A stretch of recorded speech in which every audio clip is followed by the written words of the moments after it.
Hi, I'm Claudia St. I'm the president of Affinity HR Group. We are your HR partner and resource. A quick minute today just to talk about how to evaluate a candidate when you have them in the interview process. And I hope you're having a lot of interviews, and I hope that you're finding a lot of candidates. It's still really tough out there. But let's just hope spring eternal that you have some really great candidates to evaluate. What I want to introduce you to is the rule of thirds. When you're making a hiring decision, we ask that you think of 3 different criteria when you're making that hiring decision. 1/3 of the hiring decision should be, do they do what you want them to do in the past? How's their resume? What's their experience like? Do you feel like they come equipped with the tools and experience necessary to be successful in the job with you?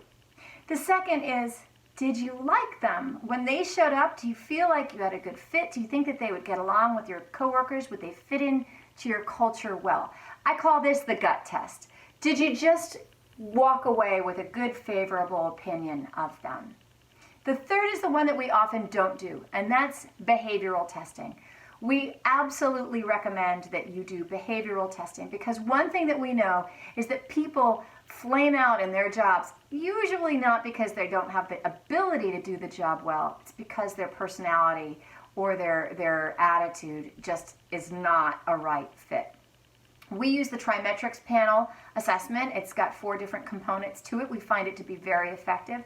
There are many others out there. There are Berkman, there is the Wonderlic, there is the Caliper, Strength Finders. There are a lot of assessments out there that you can choose from. The one thing you should do is make sure that the assessment is promoted as being valid for selection.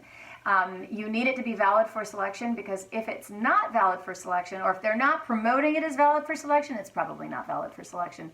If it isn't valid, then you can't use it for that purpose. So that doesn't do you any good. You want to find an assessment that is valid for selection and give the results of that assessment 1/3 of the weight when deciding whether or not to hire that employee. It's a very simple tool, but I have to say that oftentimes we get stuck in the weeds just being wowed by a resume or being blown away by how friendly the person was when they showed up. Or some people just want to look at the test and never even look at the individual. It takes a little bit of a balance. It's a balance of thirds. We hope you employ it. We hope it makes sense. We hope it's helpful. And I hope this minute was helpful. And in the meantime, I hope that you have a safe and productive work week. Take care.